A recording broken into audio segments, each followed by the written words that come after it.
What is up, everybody? This is the Bhangra Podcast. My name is Nimit Desai. Today I'll be sitting down with two former captains of the Real Punjabiz, Harji and Luvreet, hailing all the way from San Diego, California. See if we can break down what makes DRP DRP.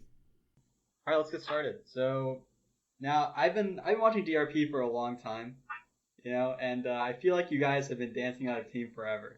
Like, I feel like I've seen you two dancing on a team for a long, long time. How'd you guys get started with DRP? And sort of like, what was your dance career like before DRP? How'd you get involved? For me, DRP was the first team that I joined. The first Bhangra competition I actually ever watched was Bruin 2012. And I didn't even know competitive Bhangra existed before that point. I went to watch with my family and I found it intriguing. Because the coordination of music, choreo, formations is really similar to what I did with marching band in high school. And then fortunately, when I went to San Diego for school, I had some older friends on DRP that pushed me to attend tryouts. And then once I started coming to practices and dancing, I found that I really enjoyed it. All right, Luvreet, how about you? Okay, so I was put into Bhangra classes in like middle school, maybe when I was like 12 or 13 with my sister.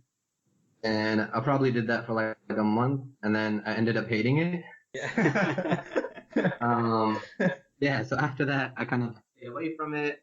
And then at some point in college, I heard about a new team starting up at Berkeley. So this is when I was a junior, and I decided to just try out because I wanted to try something different. And I ended up really liking the dance, and I met a lot of great people through my time with Cal. And then after I graduated, I wanted to continue dancing, and I came to UCSD for grad school. And I joined DRP in 2011. And initially when I joined, I thought maybe I'd just dance for a couple of years, either until I got too old or too busy or it wasn't fun anymore. But like none of that stuff happened. I mean, I did get older, but that stuff didn't happen. And I'm just graduating from UCSD this year, and this is my last year on the team. Okay, cool. Yeah, so both of you guys are former captains, right, of DRP? Yeah, we captained together, 2015 to 2016. Right. So what kind of pushed you guys to want to take on like a leadership role? A lot of people might want to come to the team, maybe take a step back, be sort of like a dancer, ride out the wave. But, what forced you guys or what prompted you guys to try and take on that sort of leadership role with DRP? So for me, it was really the confidence that the previous captain had in my abilities. I wasn't so sure that I could handle the responsibility of being a captain. And I actually thought that Luv should be captain because I thought he had a lot more experience and was a better dancer than I was. But he told me he didn't want to be captain alone. And so since our previous captain, Bhavin, had so much confidence in me and Luv wanted a partner, I decided that I would take up that role. All right, what about you, Luv? I mean, after dancing for a couple of years, like I started getting into some of the set design aspects, like doing choreo, coming up with formations and whatnot. And even before I became captain with DRP, I would help out with that stuff sometimes for routines. I wanted, the challenge of taking on that role, but in a greater capacity. At the same time, though, I was a grad student in a team with a bunch of undergrads basically. So I felt like if I was captain, in a way, I might be taking that opportunity away from someone else who was an undergrad on the team who might just have a 1-year window, which is one of the reasons that I wanted to also do it with somebody else. Leading into set design and stuff like that, DRP has a really specific style of Bhangra. Where did you guys originate that form? Where did that technique sort of come from? And maybe who started it, or is that always the way that DRP is danced? I mean, so I think in terms of DRP style, I feel like the best people to answer that question in terms of where it came from would be the founders. So in the early years of DRP, it was part of a West Coast scene, in particular a SoCal scene that had several big teams like Tulsa Junction or Share Foundation. Later there was Empire or APD. And even within California, there was like a stylistic divide between NorCal teams, which were more traditional. Like there were several live teams there, like Virse de Varis or Hire Punjab De, and SoCal teams, which were more modern. Like SoCal teams typically had like an in-your-face style that was like predicated on like nukta and like audience interaction, that sort of thing. They had a lot of stunts in their routines, a lot of gimmicks, and DRP like emerged in that like atmosphere. Oh, okay, got it. Yeah. So do you feel like DRP, and this is during your sort of tenure on the team, do you think that the dancing form has changed at all, or do you feel like people really want to develop the same sort of style that you guys have been dancing for years past? I mean, so DRP has definitely evolved as well. So, I mean, like the circuit's definitely changed from where it was 4 years ago or 8 years ago. The same is true with DRP. Like when I joined the team in 2011, it was definitely really different from how it is now. Like maybe back in 2011, there was definitely a point that we made to like try to have like a gimmick in each segment or something like that. Whereas now that's not as important. Like back when I joined, it wasn't as important to have like a segment dedicated to like Fumnia or Jummer or something. Like we might have a 16 count transition for Jummer. Whereas now there's more of a commitment to having a balanced routine. Yeah, I mean, I think that makes a lot of sense. I think another kind of interesting thing or unique thing about DRP is that you guys are co-ed, but in terms of energy output, I mean, I don't think anybody has seen a co-ed team that has the kind of energy output that you guys have start to finish throughout your set. Like what do you guys do at practice that allows you to have that sort of stamina? How do you train your dancers? What kind of mindset do you guys put in those people? Because from someone who has tried to run a co-ed team, dancer stamina is always an issue. No matter where you are, no matter what team you're on, at some point it'll always be a problem. So how do you guys really go about addressing that? We try to dance as much as possible at every practice. So during the school year, we have practices 4 times a week, with each practice running about 3 hours.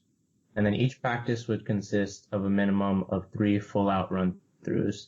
Oftentimes we would do 2 at the beginning after we warmed up and stretched, and then we would do 1 at the end. And then in between, as we finished teaching or cleaning segments, we would hit 3 full-out segment run-throughs back to back to back with no breaks. And so essentially what we were trying to do is just push our limits and overcome any physical or mental barriers that we had. Wow, really? Three run-throughs every practice, man. I don't know how do you guys maintain dancers? Like, this is like, how does anybody stay on the team? I mean, that's crazy. 3 run-throughs of practice, every practice. Yeah. Oh my definitely, god. Yeah. Definitely at the beginning, there was people that would just not go all out every time. And it really was up to us to make sure that our stamina was up to par. And then as we did those run-throughs, we would have to tell people, hey, pick up your legs. During the run-through, right? Pick up your legs, smile, right? Everything that you would want to see on stage, we needed to make sure that it was there during each of those run-throughs. Okay. I mean, like, I can see how that works now, considering, like, now that you tell me you guys do 3 run-throughs every practice, it makes a lot of sense as to how you guys have so much energy on stage, but I don't know, man. If I tried to sell that to my team, I don't know how that would go. There would be like an impeachment process. Something would go on. I don't know. You guys are out of control.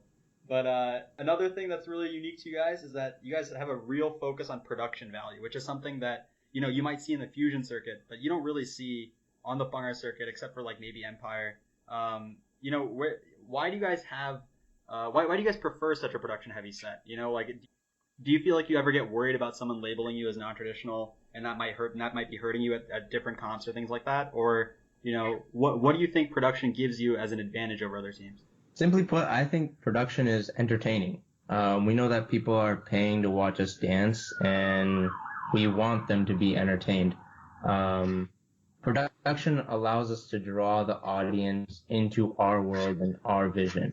And then from a judging perspective, it allows us to set ourselves apart and make our whole routine more memorable.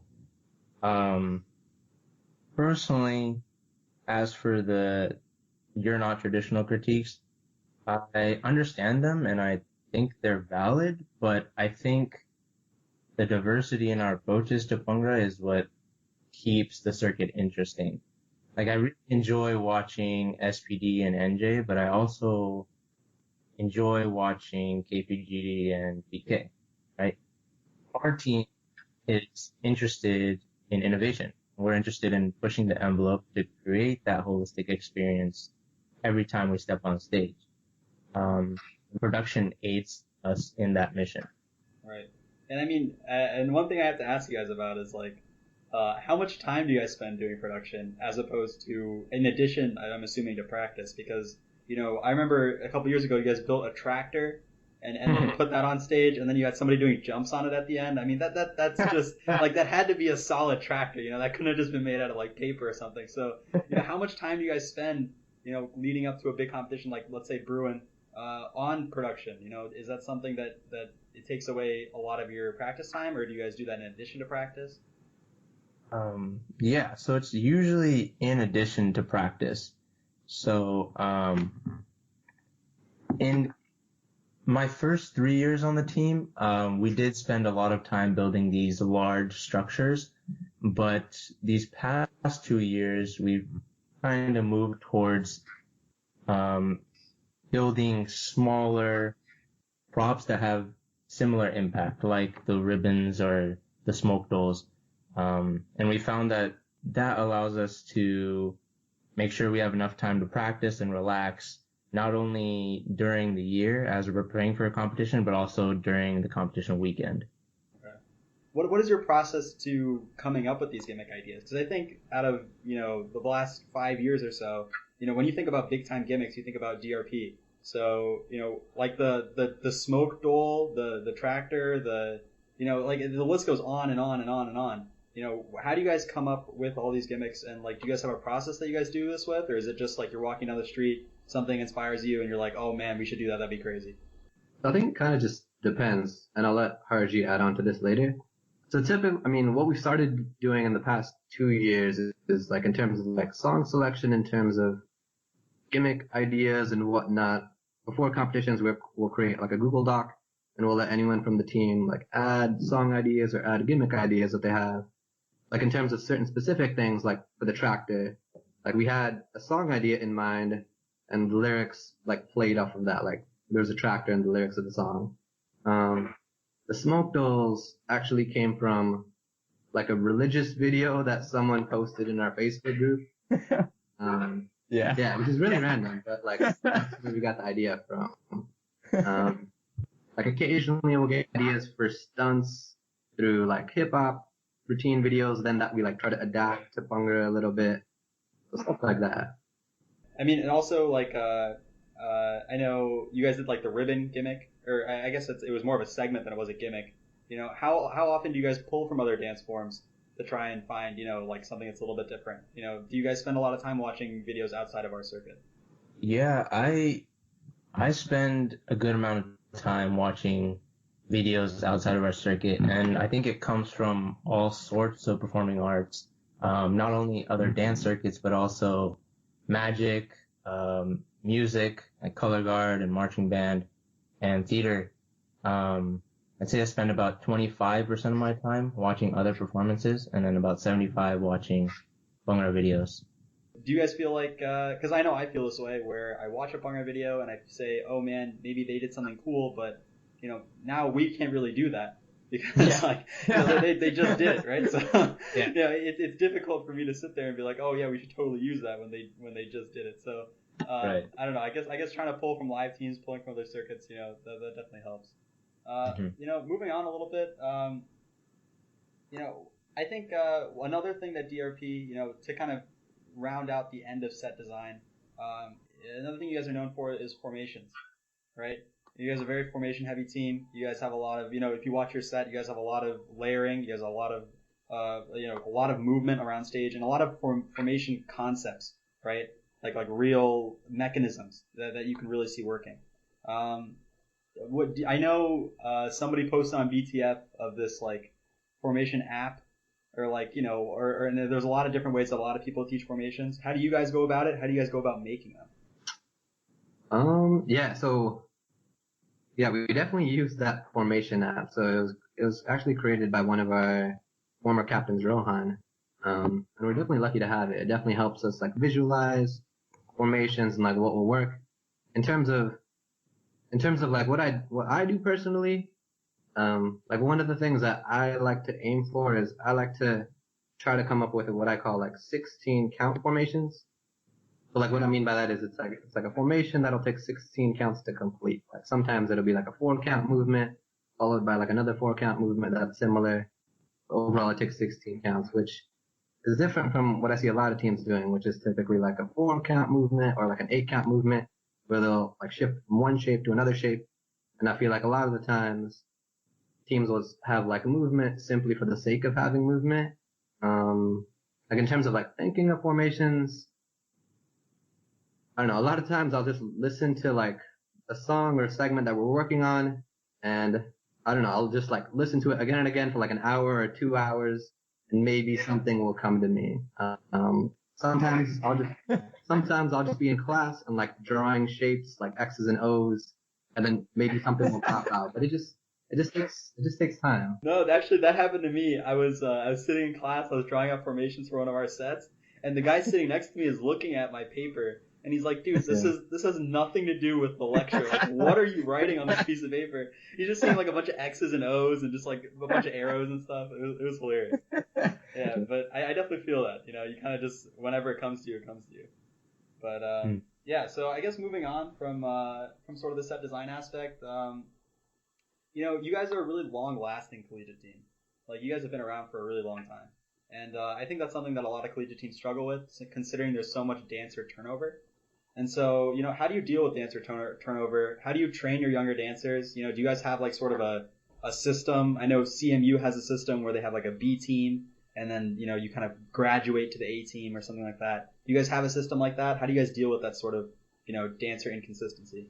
So we tried to implement something similar to that, but I would say it's like more informal than having like an A team and a B team.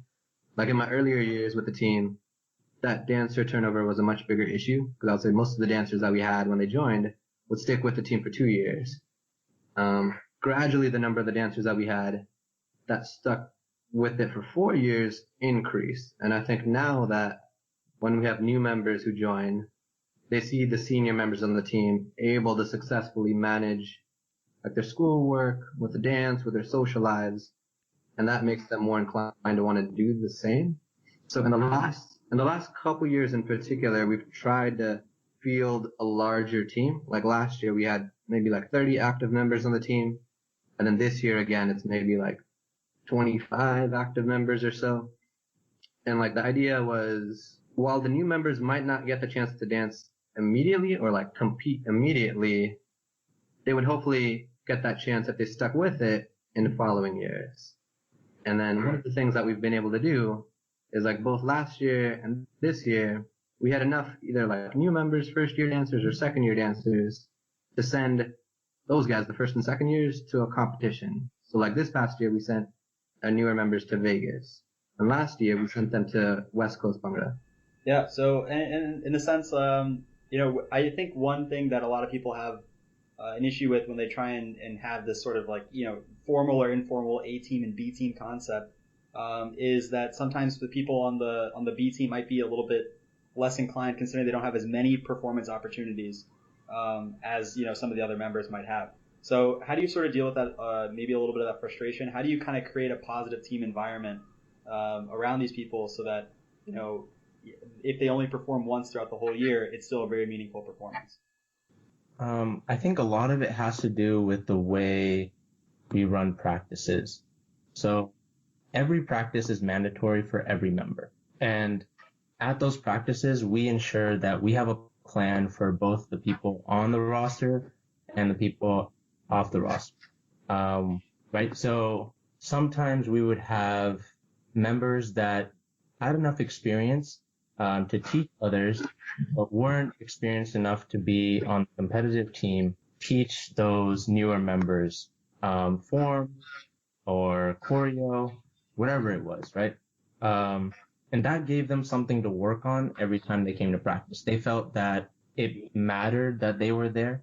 It mattered that they were improving. And if they improved, they had a chance to make the next roster. Made it very clear that rosters weren't set competition to competition. And if a person expected to make a roster but wasn't going to make it, we made it clear to them through an individual conversation, private conversation, why they didn't make the roster. And so then they had something to work on, right? If I work on this thing, then I can make the next roster. I can compete next time. And that's what I think kept them coming back. A lot of it also had to do with the vibe that we try to have in terms of just our team as a whole. Try to include people in every activity that we do, right? So if a senior member is putting together choreo, they might ask a younger member to come along and help them with that, or formation, or if we're strategizing how we're going to format the layout of the set, they might help with that. I think for a number of younger members, the song suggestions was a great way to get involved. Because even though they didn't have enough Bhangra experience to contribute to a great extent, they knew what songs they like listening to, so they could help in that manner. Right. Yeah. I mean, I think that's a really important point, because a lot of people, when they see what it means to be a captain, they see it from a set design perspective, they see it from a technical perspective, but there's also a really huge social aspect and a really big responsibility, that you're using people's times properly, because it's a really big commitment on their part. So that's important that you bring up a point like that. Also, Luv, I gotta call you out. Are you still wearing your what's it called? Your Bruin, what's it, wristband? Yeah, Are you still wearing that thing? Gotta cling to it. Got him. Got him. Oh man, yeah. I didn't take mine off for like a month, but then after that, I was like, this thing has to go. I mean, yeah. Yeah. Trying to live in the past. Yeah, you gotta live in the past. No, definitely. I agree with that. All right, so I guess we've been talking for a while, but to kind of close it out, even if you guys are sort of graduating or moving on from DRP in the near future, where do you think the DRP is trying to go from here? You guys have been very successful at Bruin. Is there another place where you guys are trying to find success? Is there another sort of goal that you feel like your team is really pushing for, or is the mindset still let's go to Bruin, let's win, let's place, because that's what you guys have been good at for the last 3 years? Like you said, we're not active members anymore, right? So we'll be around to offer guidance, but really I think it's up to the team and their current captains to set their own goals. Personally, I'd love to see DRP continue to innovate and bring new ideas to stage. I think there's always room for growth and improvement. Yeah, no, definitely. All right, I guess last couple things. Were there any other teams this year that you really enjoyed watching, any other performances that you think may not get enough love? And on the flip side, any performances that you feel like may have been a little overrated? If you guys are willing to talk a little shit, I mean, up to you. But so I think in terms of what was impressive, nothing. In terms of teams who are overrated, I'd have to say KPGD at Bruin right off the bat. I like that all year. I don't know. In terms of teams who are underrated, I think DRP is probably at the top of my list. Yeah, that makes sense. I think that's a very that seems to be a biased list. I don't know. It seems a little bit weird that you would pick those teams out specifically, but it's all right. I get it. I've received the message. Yeah, I mean, now I'm glad that you've started this Buckeye DRP beef. Let's go. It'll last all through eternity from now on. Yeah. What about you, Harji? I'll try to be a little bit more honest. I really liked Buckeye's routine at Berg this year. The first time I watched it, I was taken aback. I watched it again and again and again because of how I thought it was really innovative, and I want to create a set similar to that sometime in the future. I really liked it. Yeah, Love is you didn't have to say me. You know that, right? Like you didn't have to say Arsenal. you could have just said any other team. Like I wasn't like asking. I mean, I was sort of asking for it, but like I didn't do it explicitly, right? No. But thank you. I appreciate that. No, you're good. Yeah. Love is just like really happy because he gave his final thesis defense yesterday, so he's like officially earned his PhD. So he's just like super on his high horse and shit. Yeah. Dang. And anything that you didn't like in the circuit? Anything that you feel like needs to go? Either whether it be styles or types of sets, anything like that. Oh man, I like the diversity. I think that's what makes it interesting. I think it'd just be great if everyone executed their vision better, right? So if like you have some great ideas, put in the time to make sure you have the stamina, you have the nakra to execute it well, right? Because I feel like a lot of ideas go to waste because teams don't spend the time doing that. And it's kind of sad to see because like you said earlier, like you see a really cool idea and you just can't put it on stage again, right? Like I think Mob Chicago at Bruin has some great ideas. I found it really entertaining, but they just weren't clean, right? Yeah, just spend some time, make it happen. That's what I want to see. All right, thank you guys so much for a good interview. Wish you guys all the best. Hopefully I see you guys at a competition soon. If I'm competing against you guys, I hope you guys lose.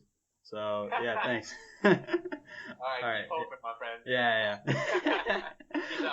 All right, I'll see you guys around. Thanks so much for listening to another episode of the Bhangra Podcast. Do you have any ideas about what we should talk about?